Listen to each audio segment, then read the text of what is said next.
Thank you.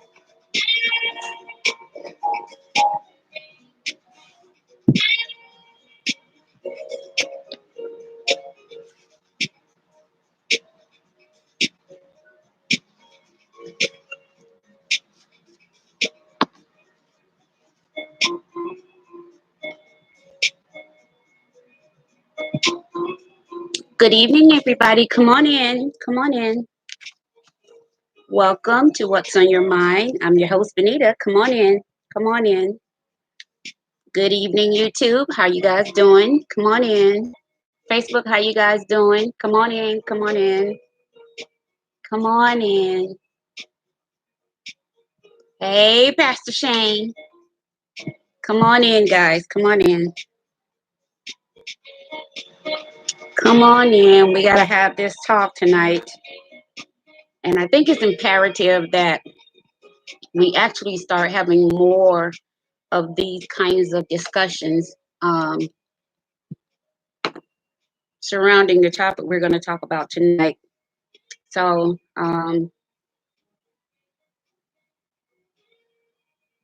we're waiting for Instagram to finish loading.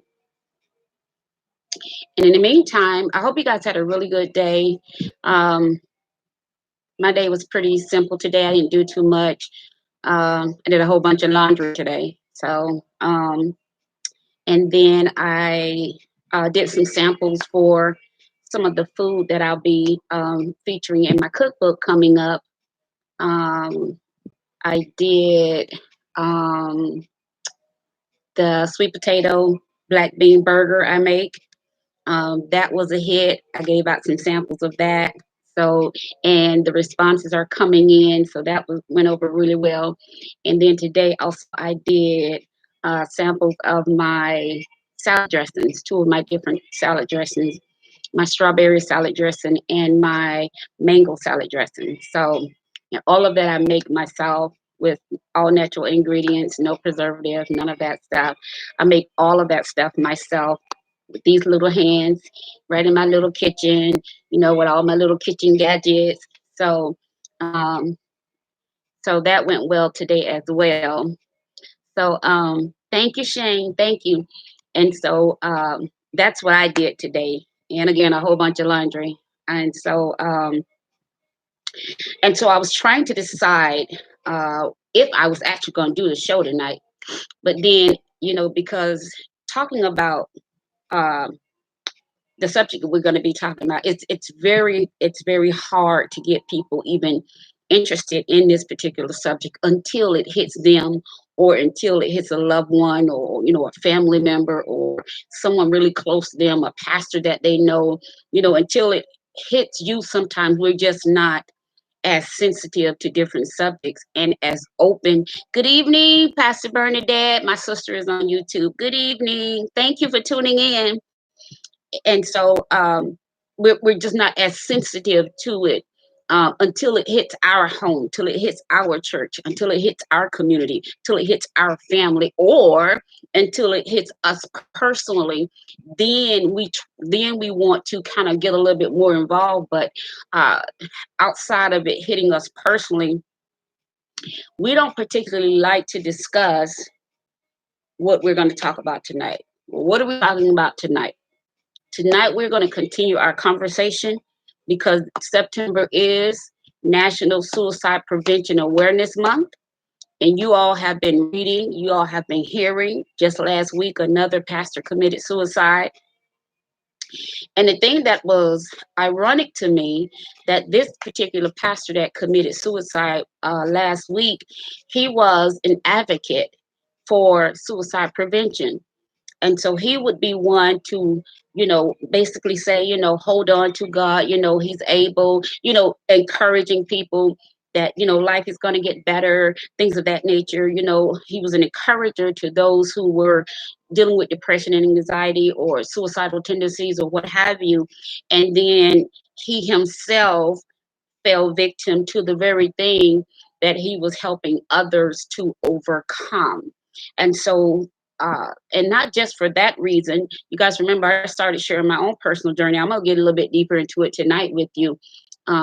with depression and anxiety and suicide attempts. You know, I think at this point, I think if we can stop being so embarrassed about where we've been and the things we've done, or and where the Lord has brought us from and where the Lord has kept us and the things He's kept us in while we were in it. There were some things He didn't necessarily bring us out. He just kept us while we were in it. Amen. He kept us while we were in it. He didn't, you know, sometimes it wasn't just that, it wasn't enough to say, well, the Lord, please get me out. Lord, please get me out. Sometimes you got to ask Him to keep you while you're still in it. Keep your mind while you're still in it. You know, keep your sanity while you're still in it, because sometimes you just have to go through what you got to go through. Amen, somebody. And so tonight, I really want to get into uh, the nitty gritty of my story. And I know somebody might say, well, aren't you afraid? No, I'm not afraid. I don't have any fears. I shared one time, once you go through the shadow and the valley of death, you know, you really fear no evil. Why? Because His rod and His staff, they do what? They comfort me. And so for that reason, I don't have any fears, you know, to say, well, you should, you know, what if somebody think this, you know, I really don't care. And I think that's a big issue for a lot of leaders and a lot of preachers today. We're so consumed about what someone is going to say, so consumed about what somebody is going to think, so consumed about how we're going to look to somebody else, until we just get stuck in whatever we're stuck in, and then we can't really find a way out of it. And so tonight I'm going to talk to you. Not only am I going to share a little bit more of my story, but I want to talk to you specifically if you're a leader.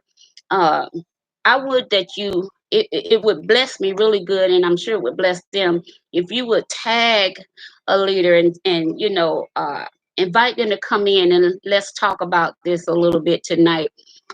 Strawberry and mango salad dressing sounds delicious. Oh, it's very good. It's very good. It's very good. And so we're going to talk, especially if you put the strawberry, if you make a strawberry salad and you put the strawberry dressing on it, it's really good. I'm going to, I'll probably bring some home for Thanksgiving. When I come for Thanksgiving, I'll probably bring some then, okay? All right. And so I was saying that a lot of times the reason why we don't have these kind of conversations and this level of dialogue is because a lot of times we're more consumed with what somebody's going to think, what somebody's going to say, how's it going to make us look as leaders, how will it make us look as pastors, or whatever your particular title is, you know. How is that going to make us look to the people? How is it going to make us look to our colleagues, you know, across the board in ministry? And I think what has happened, we've gotten so consumed about how it will make us look until we have forsaken the actual responsibility of making sure that we're well. And so tonight I want to talk to you about taking responsibility for your mental health, because at the end of the day, listen, we're going to get into this. It's nobody's responsibility but yours to make sure you're okay. And I've been seeing a lot of stuff with this last pastor last week committing suicide. I've been seeing a lot of people say a lot of stuff. I haven't really said anything because I already knew I was already doing a show on it. You know, that was one of the premises or the basis of this show, how this show first got started back in June 1st when we launched our first show. Uh, our deal was at the platform really is to talk about and to discuss the things that are prevalent in the community, the church community, the Black community, things that we don't readily want to talk about, and things that we kind of shy away from because it's just not popular to talk about it, or we think, you know, that everything is demonic. And we're going to find out mental illness and demonic, listen, they have nothing to do with one another. And we have been taught so wrong for so long until we demonize things that are medical and we accept things that are demonic. I'll say that again. We'll demonize things that could be medical, but we'll accept things that are actually demonic. And that's what we're seeing. And listen, you say whatever you want to say. I've been in church a long time. That's where we are, even in the church. We're calling right wrong or wrong right. And if you're too saved, they say, oh, you're trying to be deep and wonderful. But then if you go too far over here, you're compromising. It's just too much confusion going on. It's no wonder people are literally losing their minds. And so I hope something I say tonight, I hope something I share with you tonight will be more than just a sounding board, more than just, a good show, and more than just a really good topic. But I really hope to reach leaders. If you're a pastor, you're a leader, um, would you do me a favor? Share this to your page, tag another leader, tag a pastor, tag an apostle, tag a bishop, tag a leader that you know, because I really want to deal with leaders and how we deal with mental illness and how we process depression and anxiety. How do we deal with our own PTSD? So often we're telling so many other people to do it this way, do it that way, do it this way. And then we ourselves, we remain broken in certain areas. We remain wounded in certain areas. We carry sometimes unforgiveness in certain areas. I see a lot of pastors posting saying, oh, everybody always talking about church hurt. What about when pastors hurt? Sometimes that is a level of something else going on, because number one, and we're going to get into this later, you cannot be a shepherd and expect sheep to care for the shepherd. That's just not the order of things. But that's what we're seeing. We're seeing sheep being made responsible for the shepherd, and that's not the way it's supposed to be. All right, so we're going to be talking about all of that tonight, and we do have our phone lines open. So if you want to have something to say, but you don't necessarily want to appear on Facebook, but you want to call in and you can have just your voice heard, um, you can do that. The call in number tonight is 605-313-5826. Access code 732492. I'll give you the number again. Tonight, the call in number is 605-313-5826, and the access number is 732492. All right, so you can call in tonight and voice your opinion on the subject, give your testimony on the subject, give commentary, whatever you feel like doing. You can call in tonight and do so. Okay. All right, so let's get into it. Remember, I always like to bring you statistics and numbers and all of that kind of stuff, because in the field of psychology, that's what most of our study is based on: numbers and statistics, and how things um, fit together. Okay. All right, so according to the National Institute of Mental Health, approximately 14.8 million American adults experience major depressive disorder in any given year. And so I think I'm freezing. It's freezing on the other page. One of my pages is freezing. I'm looking at it now.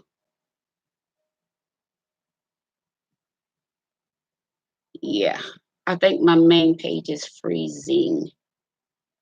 So,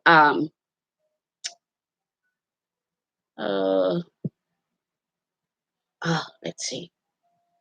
Give me 1 second, guys. Let's do this. There we go. All right. Okay, I think we're back. Yep, we're back. Okay, thank you. I'm sorry for any inconvenience. Okay, we're back. So I was saying that according to the National Institute of Mental Health, approximately 14.8 million American adults experience major depressive disorder in any given year. And statistics says that women are more likely to experience depression than men. Women are also more likely to report symptoms of depression over men. And that we're more prone to be diagnosed with it because we're more prone to speak out about it. We're more prone to go seek help when things are kind of, when we don't feel like ourselves for too long, a day or so, oh, we're not feeling good. But once it starts getting to weeks and months that you just can't, feel like you just can't get it together, women will sometimes go see what's going on. But men, not so much. You guys have to almost be drugged to the doctor and, pulled and put a chain around your neck and, come on, you need to go to the doctor. According to the statistics, it says although women are twice as likely as men to be diagnosed with depression, men, listen to this, men experience markedly elevated rates of morbidity, disability, and mortality from depression than females. Listen to this part, and African American men far worse in comparison with their Caucasian counterparts. I do believe, again, it has a lot to do with our culture. It has a lot to do with the way we were raised. It has a lot to do with, house business is house business. It has a lot to do with, well, you don't just go out and talk about this, that, or the third. I think it just has a lot to do with a lot of different things that we experience in the Black family, in the Black church, in the Black community that we don't want to talk about. PTSD is one of them. We don't really want to talk about that, but we have to start having these conversations. If not, you guys, let me tell you what broke my heart. I read where a 10-year-old boy committed suicide. 10-year-old Black boy, he committed suicide because someone was bullying him at school. And so at 10, at 10, can you imagine? So if at 10 years old, you just feel like that's the best way out. At 10 years old, you figure like nobody can do anything to stop, people from bullying me. Nobody can help me. You feel like there is no help for you. That is what depression feels like. Depression makes you feel, not only does it make you feel helpless, it makes you feel hopeless. Okay, makes you feel hopeless. And so we're seeing at an alarming rate the statistics for African Americans or Black people that commit suicide is rising and rising and rising. And if we are going to be proactive instead of reactive about depression and anxiety, PTSD, and suicide in our communities, then we got to be open to conversation. We can't always fear the unknown. And I get it. I know sometimes it's a touchy subject. It's kind of like talking about sex, and Christians having sex and people having premarital sex and homosexuality. It's kind of one of those subjects. You talk about it in private, you talk about it amongst your friends, but you don't really want to talk about it to the point where we find resolution. Does that make sense? And so when you start talking about depression and anxiety and PTSD and different mood disorders and all that, everything that goes up under mental health issues, headaches, chronic headaches, fibromyalgia, stress-related illnesses, all of those are categorized under mental illness or some form of mental disorder. And because it sounds really, really bad, we don't want to address it. It sounds worse than what it really is. It can be bad, don't get me wrong, but when people hear mental illness, oh, I'm not mentally ill. Well, it just could mean that you have chronic headaches all the time. There's something chemically imbalanced in the brain that causes you to have high and low moods. It does not mean that you're some kind of psycho or all of those derogatory and negative terms that we use out of place. That's not what it means. And so I think a lot of times people get a little afraid of terminology. Remember I told you before, when you start hearing certain terms, don't be so afraid by the terminology, because some of it has really simple meanings. I don't need to see a psychotherapist. That's just somebody to go talk to. A psychiatrist. That's just somebody to go talk to that can prescribe medication for you. A psychologist. That's just somebody for you to go talk to. You know what I'm saying? God bless you, Apostle. And so it is just, par for the course. We have to have these conversations, and we have to stop being so afraid to address the elephants in the room. We've got so many elephants now between the church and our Black community and just the world now, the world at large. We got so many elephants in the room. It's amazing. We can't even breathe anymore because we get just got so many things we really need to address that we are shying away from. And I keep trying to figure out, well, how do we, number one, if we're going to talk about it from a Christian perspective, how do we reform the church when we can't have conversation? And then how can we have conversation if we don't want to pay attention to relevant information? So we will not have reformation without conversation or information. We got to bring all of that together. If not, we're going to keep seeing this spiraling out of control that we're seeing from the church to the community, to the schools, to the government. Everything is spiraling out of control. And until we start having intelligent conversations about the things that we need to talk about, we're not going to see a change. And you can pray till the hills come home. You can pray till the cows come home. You can pray till the cow jump over the moon. But until we come to this point that we say, listen, the church needs reformation. And the only way reformation can take place, we got to start having conversations.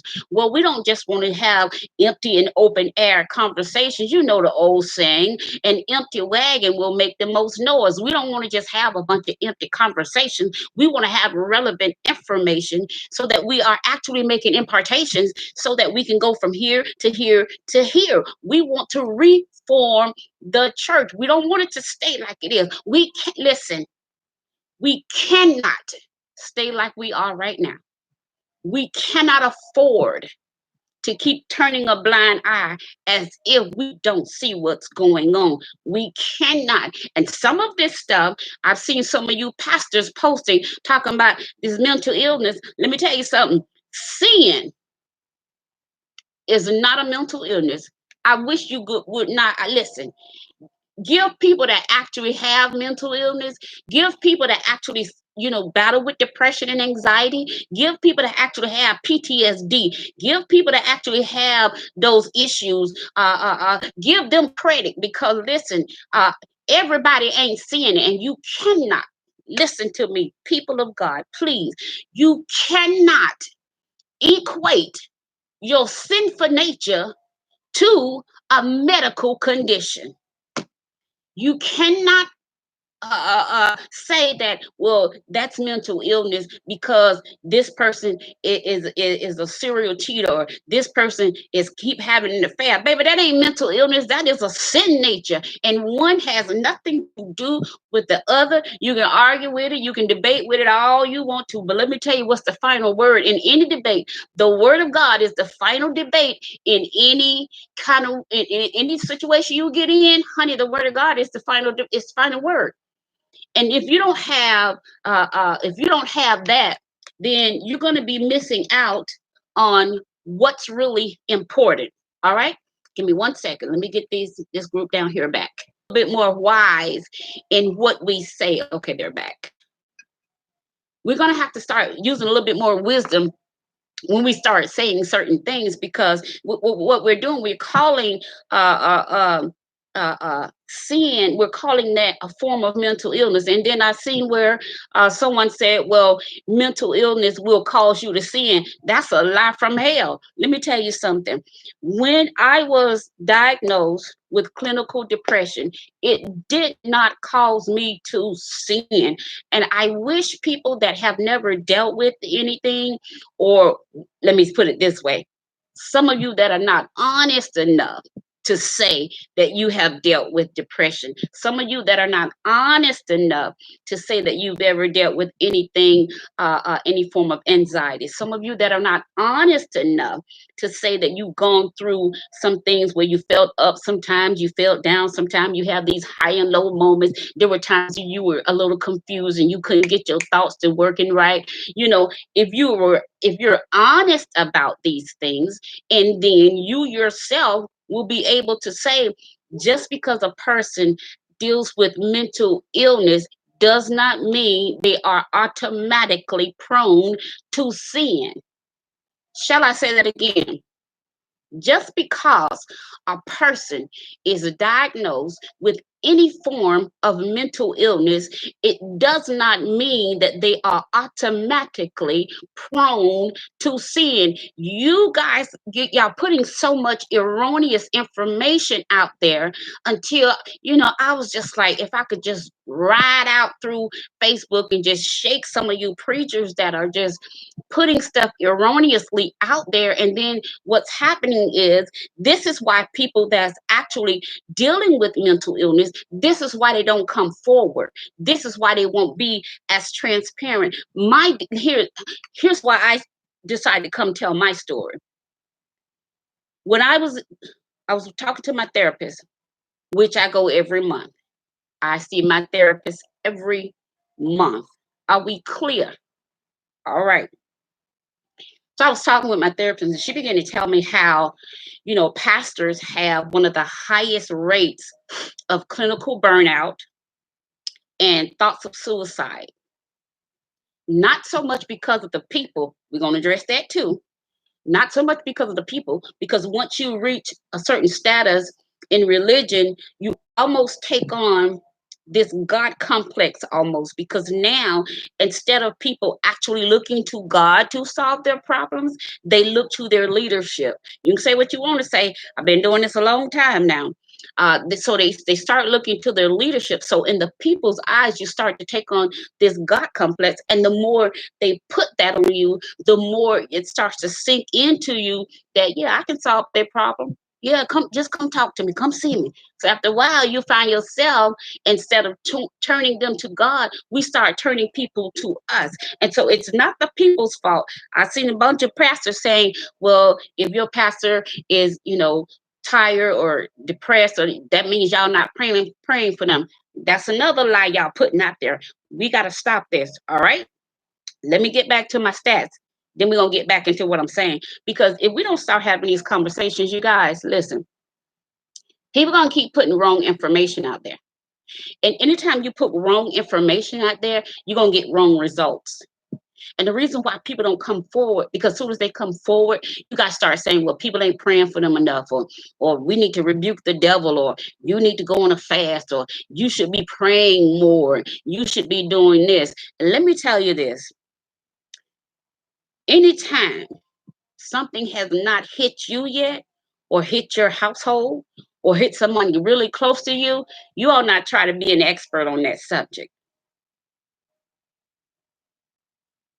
Because 9 times out of 10, the information you're going to give is not based off of anything, how can I say this politely, educational. It's not going to be based off anything intelligent. You're going to give your raw opinion on what it looks like. You're going to give your raw opinion on what you think. You're going to give your raw opinion. You have an opinion, but you don't have any you don't have any hands-on evidence. You don't have any training in that area, whether it be educationally. You don't have any personal experience in that area. So a lot of stuff we're talking about and a lot of stuff we're seeing is just opinions. It's opinions without facts. It's opinions without information. And it's opinion without intelligence. I said that. And that's what I'm so kind of amped up about, if you will, because I'm just seeing so much information put out there that has nothing to do with the root of mental illness. All right. So it says, it's well documented that African American men experience high levels of psychosocial stressors, such as racial discrimination, neighborhood violence, increased levels of poverty. All of these things may place them at a greater risk for developing clinical levels of depressive symptoms. And again, the reason why we don't hear a lot about depression and anxiety, PTSD and things of that nature, mental illness in Black churches, because again, it's easier for us to say, well, burn me the oil, let's just pray. We're gonna rebuke the devil, we're gonna rebuke this spirit. We because we don't understand it, it's easy to misqualify or disqualify or misrepresent something that we don't understand. And so instead of us educating ourselves, we'll just take off running on a tangent with half information. We'll take off running on a tangent, air that we're misrepresenting the truth of the matter. And the truth of the matter is that mental illness is just what it is. It has a lot more to do. A lot of time we just think about behavior. When we think about mental illness, we just think about behavior. But do you know mental illness has so much more to do with behavior? It's all kind of things going on. You got your endocrine system going on. You got matters of the brain system going on. You got stressors going on. You got traumatic events going on in your life. It's just so many things. But again, we're so quick to say, oh, that's the devil. We just need to pray. We need to bind the devil. We need to cast out the devil. And some people, listen, it's no wonder. It's no wonder. We have so many people in church, in our communities, that have never been diagnosed. And if you've never been diagnosed, that means you've never been treated. And so we have so many people walking around in our churches and in our particular communities with mental illness, with PTSD. I had a guest on the show, and he's a veteran, and he was saying that they had diagnosed him with PTSD, and it was a whole year before he even found out he was diagnosed with it. No one told him anything, no one said anything to him, and we're doing the same thing in church. Instead of us dealing with the issues we need to deal with, we're saying it's the devil. We're saying it's this. We're saying it's that. And I'll say it again, sin has nothing to do with mental illness, just like being diagnosed with mental illness does not necessarily automatically cause you to sin. I saw someone was saying, well, sin basically is the result of someone dealing with mental illness. No, I beg to differ. Sin is a result of something that has already been conceived in your heart. Mental illness has nothing to do with the heart. Okay?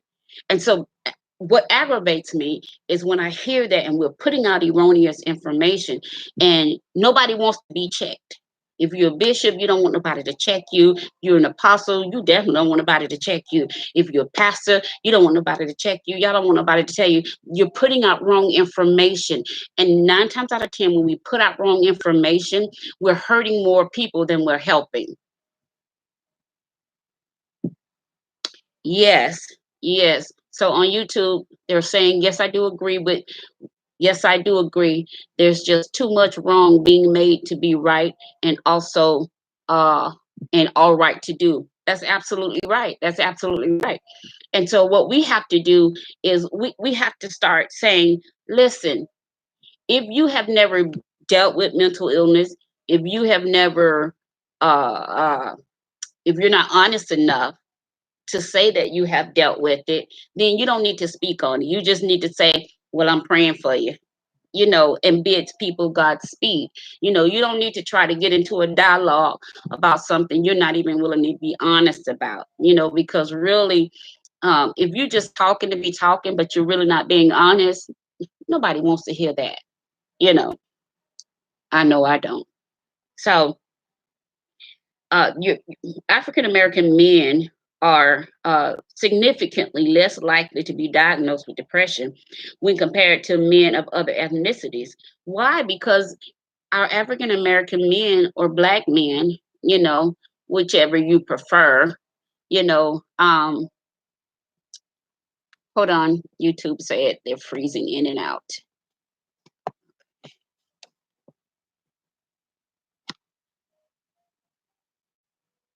Let me know if that gets better. Hold on a second. Let me know if that gets better.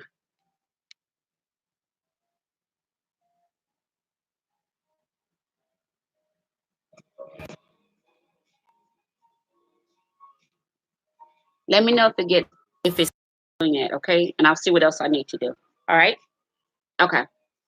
And so you guys are less likely to to be open, and to talk about what's going on. And in the church, particularly in the church, we have gotten so accustomed to just, oh, how you doing? Oh, I'm blessed and highly favored. Okay. Well, no, I want to know, how are you doing? I didn't ask you what you was. I didn't ask if you was blessed.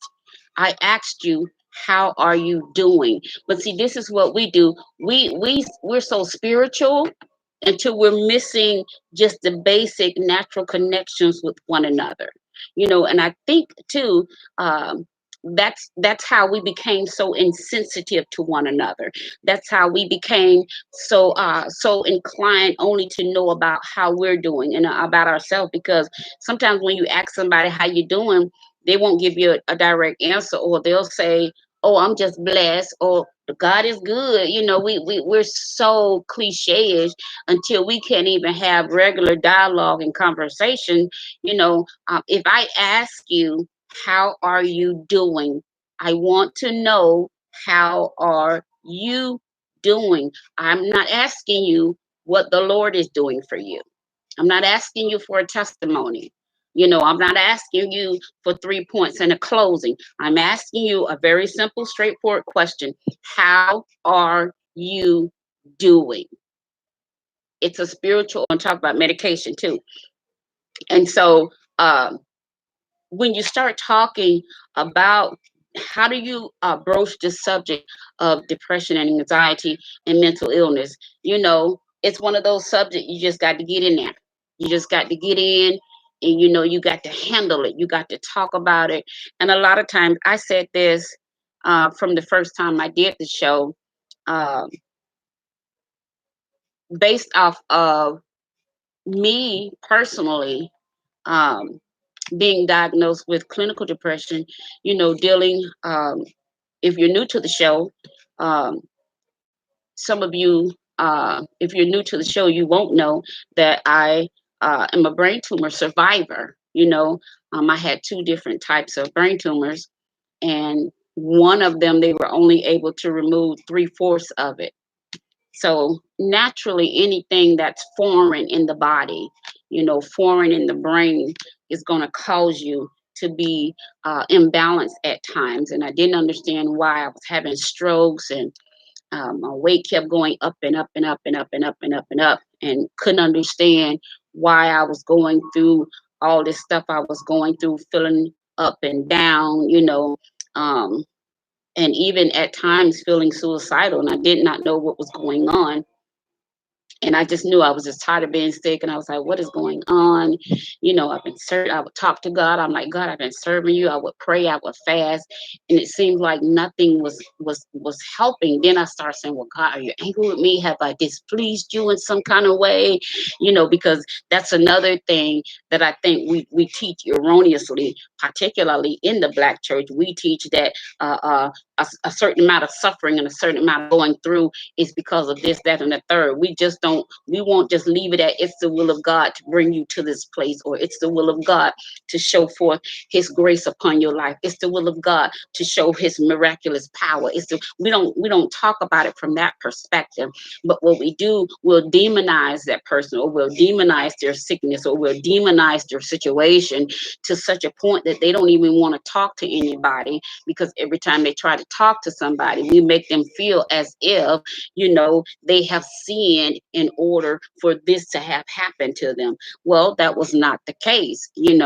Just like somebody with cancer, you can't say people that get cancer are sinful. You can't say that. That is so unfair, the way we do things. We're just really unfair to each other. And so, long story tolerable, I didn't understand what was going on with me, and so right after we finished with that, many of you know about my daughter. She died suddenly. And then after a long battle with cancer, she died just after she was in remission. She just died suddenly, and that really kind of took the wind out of my sail. And so I found myself in this place where I couldn't bounce back like I thought I could. And so after a while, I would be just tired and really lethargic all the time. I couldn't get out of bed. Wouldn't eat anything, just, I just felt like giving up, you know. And I was just like, something's wrong. So I go to the doctor. I'm like, can you guys check my blood level? You know, can you check my iron? Can you check this? They was checking, couldn't find anything wrong. So finally, my primary doctor, she was like, well, why not? I'm going to send you to see a psychiatrist. She said, because I think you're just depressed. And I'm like, no, I've dealt with depression before. I know what depression feels like. No, I'm not depressed. I'm, you know, it's something else. Long story tolerable again, I go see the psychiatrist, and that's exactly what I was dealing with. I was dealing with depression because so much had happened. You know, when I had my first brain surgery in December of 2016, um, my one of my best friends and my oldest daughter, I had to sign. Signed myself over to them, um, gave them power of attorney over me because they were telling me they wasn't sure how the surgery was going to come out. It was, you know, kind of 50-50. And then the tumor was in such a tricky place. Um, they were saying, you know, they were giving me the odds. That's what they were doing. And so I had one of my best friends and my oldest daughter. I signed myself over to them before the surgery, gave them power of attorney over me and everything. Well, what wound up happening is um, I made it through the surgery. As you can see, I'm sitting here. I made it through the surgery. And then 5 months later, I had another surgery for the other type of brain tumor that I had and made it through that okay. But what happened was the two people that I had given power of attorney over me, uh, they both died 6 months apart. So one of my best girlfriends, she died first. That was really hard. That was really hard. And then like 6 or 7 months or so later, then my daughter dies. And so that was really hard. So the two people that I had signed myself over to died within 6 or 7 months of each other. So then, of course, I was just kind of feeling like, well, I don't have anybody, you know, I don't have anybody else here with me in Atlanta, you know, because it was just me and my kids here or whatever. You know, I have some family, but not like close that will come over and see about me kind of family. And so all of that was going on. And, you know, you're still trying to go to church and you're still trying to serve and you're still trying to do your duties and you're still trying to, you know, hold it together, if you will. And here's the thing about it. I was the grief counselor at my church. And so, in which I love doing it, you know, I love doing what I was doing. I love my bishop for trusting me with that, you know. I appreciate him for trusting me with that. You know, I enjoyed serving, you know, with him and the body and everything like that, you know. But it got to the point where I was completely overwhelmed. And not let me preference this: I was not overwhelmed with church. Let me just get that out there, so nobody will say that's what I'm saying. I was overwhelmed with life, and church just happened to be a part of my life. I was not overwhelmed with church, not overwhelmed with the church people, had nothing to do with any of that. But when you systematically seem like you just going through those things, you know, like back to back to back to back to back, you know, it is a wonder, and it's by his grace, you know, that I am still here. It's by his grace and his mercy. You know, every morning I wake up, I tell the Lord, thank you. Every night before I go to bed, I tell him, thank you. Every night I can open my eyes because with two types of tumors, brain tumors, I had lost all of my peripheral. I had absolutely no peripheral. Couldn't drive myself at all. I lost my driving privileges for about 2 years, 2.5 years, almost 3 years, you know, because I couldn't see. And so, and then my frontal vision had gotten so bad, like I said, I lost my driving privileges altogether. Now, keep in mind, I'm still going to church. I'm just not driving. People were picking me up, you know, for church, but nobody at church knew the extent of what I was going through because I didn't tell. Because keep in mind, not only am I a pastor, but I'm also on the counseling team. And then when I went back to church, I was put over the counseling ministry, which I absolutely love. And again, I absolutely appreciate my bishop for trusting me with that. And so what happened was I was just kept going and I kept going.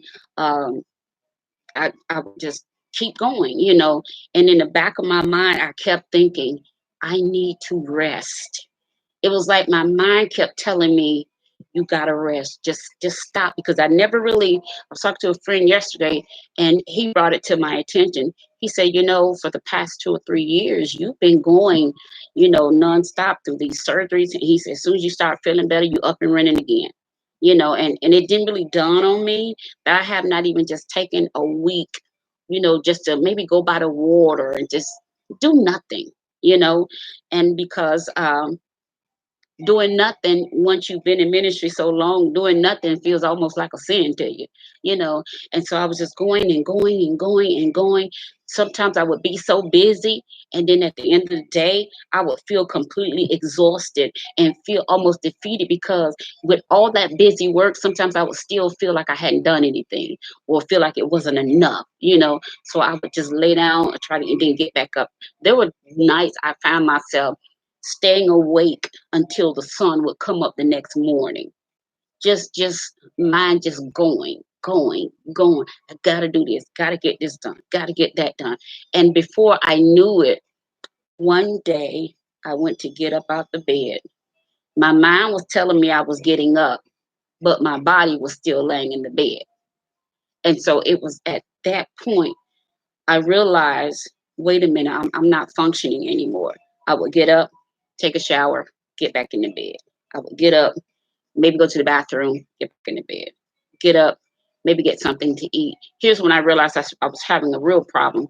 I would bring my food in the bed with me, and just keep my drapes drawn. Again, if you want to call in, if you want to have a comment or something, the call in number is 605-313-5826.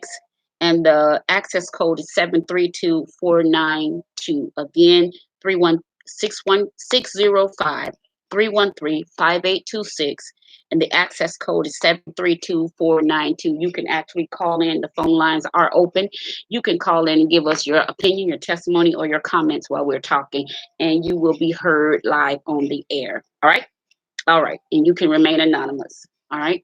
So it got to the point where I couldn't function. I was no longer functioning, and all I could think about was, the two people that I had lost back to back. That's all I could think about. That's all I could think about. And sometimes I even felt guilty. You know, I felt guilty at times, because I'm like, well, they were supposed to be here to, kind of help take care of me. Now they're both gone. Like, what am I supposed to do now? You know, but the Lord he didn't just give me a miracle, he made me a miracle. Does that sound okay to you? I am the miracle. He didn't give me a miracle. I am the miracle within itself. The way the surgery went, the way I'm told that the tumor shifted so he can get to it, because at first he was saying the tumor, God bless you, Mr. Washington. He was saying that the tumor was in such a tricky place, you know, he was only able to get 3/4 of it. But what happened, they went in through my nose. When it got into the brain area, he said the tumor shifted itself right into the opening, and he was able to just suction part of it out. Well, he couldn't go in and scrape the rest of it because it's sitting right on those nerves. So to go in there and actually try to get the rest of it out, it would have left me with permanent nerve damage, in the brain area. And we don't really know what that would have affected, and he was not willing to take that chance. And I'm so thankful he did not, go in there trying to, oh, I can get this, I'm the brain expert, so thank God he's a man of wisdom, and he is also a Christian. So thank God that I had a wonderful medical team, and I still do, because still have to go and get checked, because if you only got 3/4 of it out, that means I still have 1/4 of it in. Okay. So I still have to go have my checkups, and then I have to go see my endocrinologist, because she's the one measuring my numbers, make sure my numbers are within normal range and all that kind of good stuff.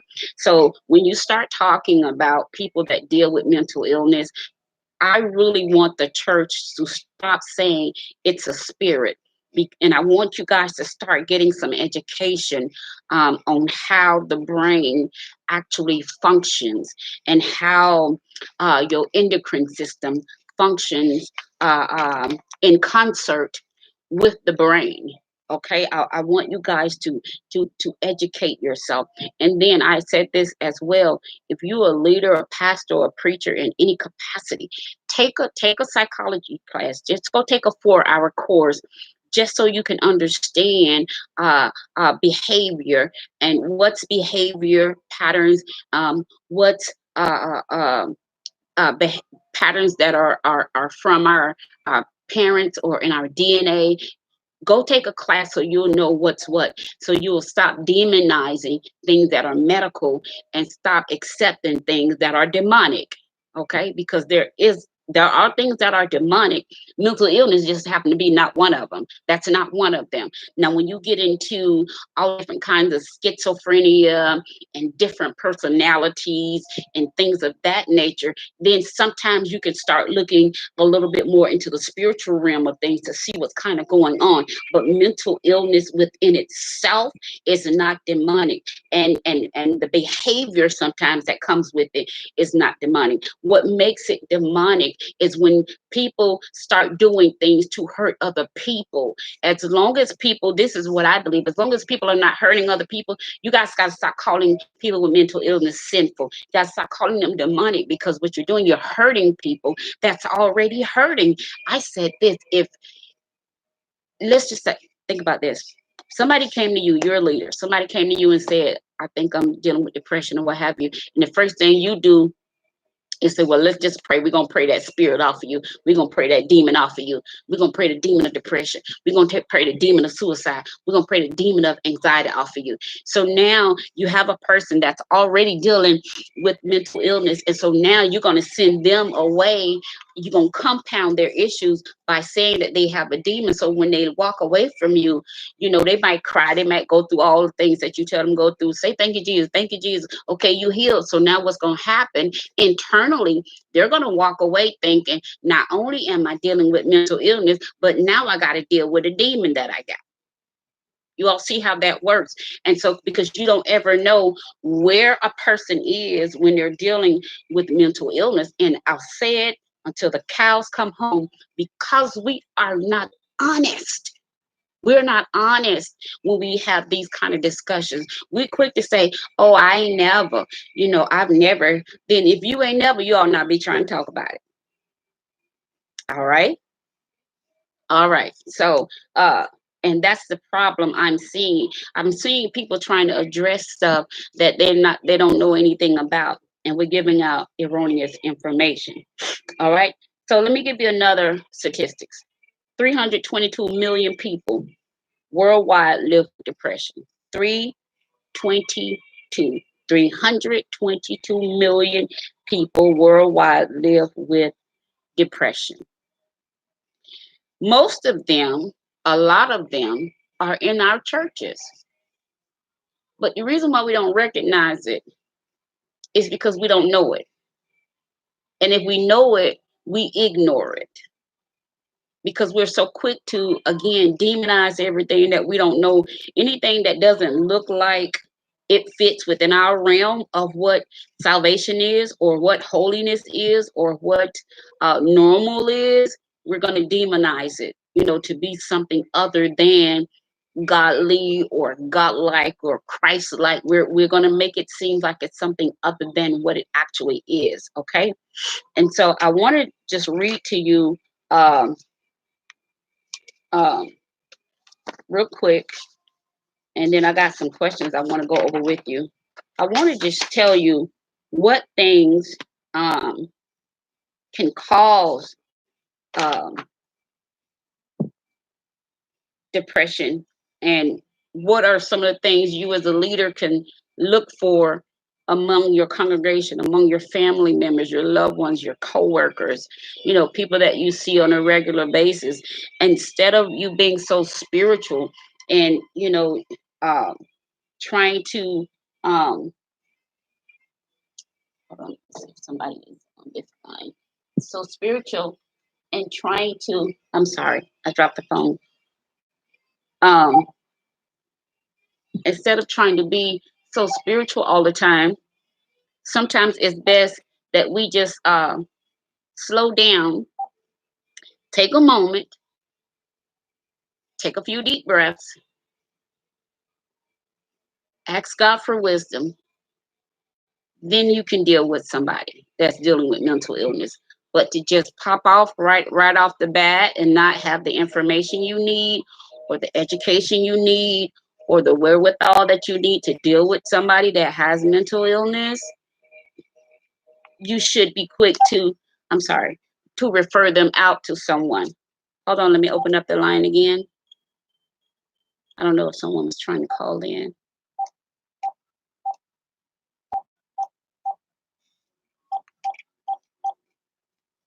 All right. And so,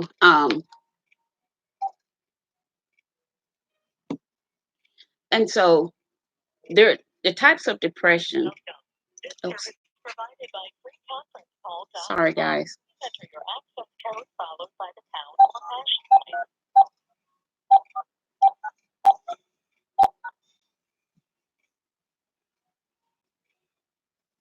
you are the host, press star now. Otherwise, please wait, and you will be joined. Please enter your PIN followed by pound or hash. All right, the phone line is open again. I'm sorry. I apologize for that. In this conference. Okay, I'm sorry about that. Phone line is open again. And so, let me read to you some of the things that can cause depression. Losing a loved one, getting fired from a job, going through a divorce. All of those are difficult situations that can lead a person to feel sad, lonely, and scared. These feelings are normal reactions to life stressors. Most people feel low and sad at times. However, in the case of individuals who are diagnosed with depression as a psychiatric disorder, the manifestations of low mood are much more severe and they tend to persist. And that's what basically was going on with me. I couldn't, I couldn't shake myself loose like I normally, when I go through something, I can normally just bounce back and, get back on it and ride it out. But this time I couldn't. And so that's when I said, I need to go get help. And I was trying to find somebody to talk to, and I couldn't find anybody to actually sit down and have a conversation with me. You know, Being a pastor, I would try to reach out to different people. I couldn't get anybody just sit down. Listen, I need to talk to somebody. Something's going on with me. I'm not bouncing back like I really need to.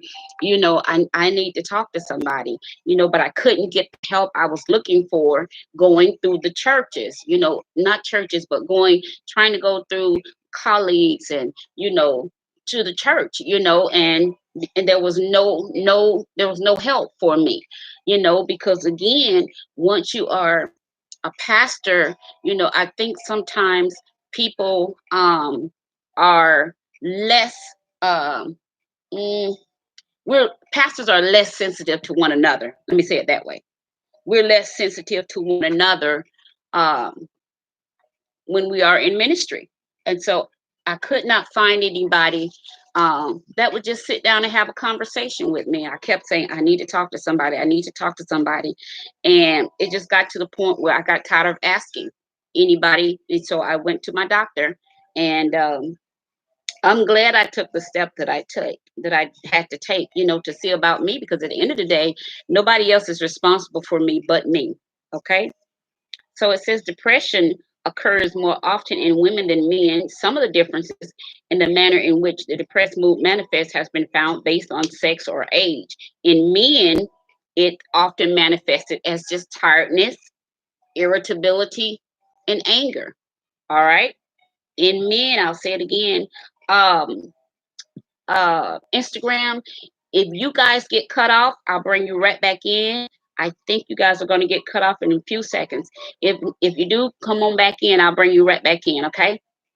And so, yep. And there they go. And so, let me get them back.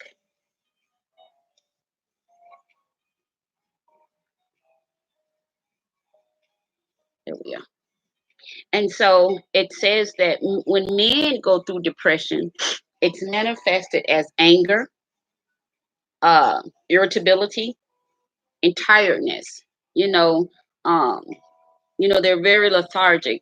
Or they go through mood swings as well, but their mood swings come out as if they're angry all the time. You can never figure out, so what's wrong? Ain't nothing wrong. And you keep trying to push what's wrong, and then there's an explosion. Sometimes you just have to leave it alone and come back at another time. Okay, so it says they may show some more reckless behavior, some abuse drugs and alcohol. They also tend not to recognize that they are depressed and fail to seek help. In women, listen to this, in women, depression tends to manifest as sadness, uh, worthlessness, guilt. Remember, I told you a lot of times I was feeling really guilty when I was trying to process everything between one of my best friends and my daughter both dying, when I had, made both of them, given them both power of attorney over me, and then they both, are gone. I felt guilty at times, like, why am I still here? Um, in younger children, depression is more likely to manifest as refusing to go to school, anxiety when separated from parents, worry about parents dying. Depressed teenagers tend to be irritable, sulky, and get into trouble in school. They also frequently have comorbid anxiety. They worry about dying early, stuff like that. They develop eating disorders and substance abuse. In older adults, depression may manifest more subtly, as, as they tend to be less likely to admit their feelings of sadness or grief or medical illnesses, which are more common in this population, also contributes or causes depression. And so what they're saying is that when you start getting older, or if you have like a long-term illness, cancer, or diabetes, or whatever, lupus, um, like myself, brain tumors, those are medical conditions that can cause us to have depression.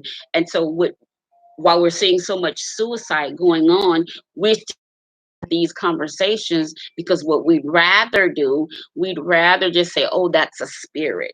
And it's not a spirit. It's not a spirit when you're reaching out for help. Had gotten to a point where I was begging, can we please just sit down and talk? I need somebody to talk to.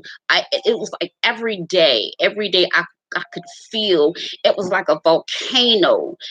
Every day I would feel a little bit more rigid and a little bit more rigid. And I was reaching out for people that I thought I could depend on to talk to, people that I had served within ministry, people, that I thought would, be like, okay, come on, let's sit down and talk. Because if I don't ask you 50 million times to sit down and talk, clearly you got to know I'm not just trying to get your attention, because listen, you got to know me. I don't have to have attention like that. If I keep telling you I need to sit down and talk, something is going on, because I'm the kind of person, I just like to figure stuff out on my own, and if I can, I just figure it out on my own. I'm not going to ask anybody for help. I'm not going to ask you for too much or anything like that. So if I'm asking you for help, if I'm asking you, if I'm telling you, I really need to talk to you, I really need to talk to somebody, and that request goes unanswered, then I'm left with no other recourse than to withdraw myself and go get myself the help I need, because at the end of the day, I'm the only one responsible for my well-being. I have to look out for my best interest, whether I'm doing so as a pastor, whether I'm doing so as a mother, a grandmother, or just as a person, period. I have to take responsibility for my health, whether it be physical health, my mental health, my financial health, my social health, my psychological health, whatever. I'm ultimately responsible for me. And so I was angry. I was frustrated. I was like, listen, don't they get it? I need help. So what I wind up doing, it's unfortunate that I couldn't get the help I needed from church. It's unfortunate that the help I was needing, the help I was looking for, I couldn't get anybody uh, in the church or church related to just sit and have a conversation, to just, listen to what I was going through. So what wind up happening, I start to internalize everything. And I think this is what a lot of people are doing. Because we listen, either you can't trust people, or people are just so insensitive. They don't care. And a lot of times people got so much stuff going on in their own life, you know, it just is what it is. They don't have any more, they don't have the capacity to be, concerned with what you're going through, because they're going through so much themselves. And here I'm talking about leaders. I want you guys to keep this in mind, because it's the leaders that are committing suicide. It's the leaders that are hiding the fact that they have been diagnosed with depression. It's leaders that are dealing with anxiety. It's leaders. A lot of you leaders have been in the military and things of that nature. You have PTSD, but you won't say anything. So, and it's leaders dealing with illnesses that they're keeping hidden, and certain illnesses can trigger depression. I just read it for you in the information I'm giving you, and I'm here to tell you about it personally. And so what I said in the beginning, I'll say it again. If in fact we are going to see reformation in the church, the first thing, listen, you can pray, you can seek a Messiah, you can do all of that, but the only thing that's going to bring about reformation in the church is when we start having conversation. And the only way we can have intelligent conversation is for us to get into relevant information. This is the problem. We don't have the information, and we have it. It's not relevant to anything that's really going on. So because we don't have relevant information, nobody wants to have these conversations. And without conversation, we will not see reformation. Well, how can you say that? Because anything we've got to see, we got to say it. Anything we want to see, we have to say it. And in order to say it, you got to have somebody to say it too. And you got to have somebody to respond to what you're saying. Because anytime God wanted to get something done, he said it. And while he was saying, something was moving. And so the only way we're going to see reformation in the church, we got to start having conversation. We got to start having honest conversation. We have to have intelligent conversation. We have to have a relevant conversation. We have to have conversation that actually means something to somebody. Don't nobody care who you slept with, because if your wife take you back, that's between you and your wife. Don't nobody care who you sleeping with. If your husband take you back, honey, that's between y'all. Don't nobody care about all of that stuff. What we care about is, how do we clean up this mess? How do we clean the church up? How do we get her back on track? How do we present her now holy and acceptable? How do we get back on track?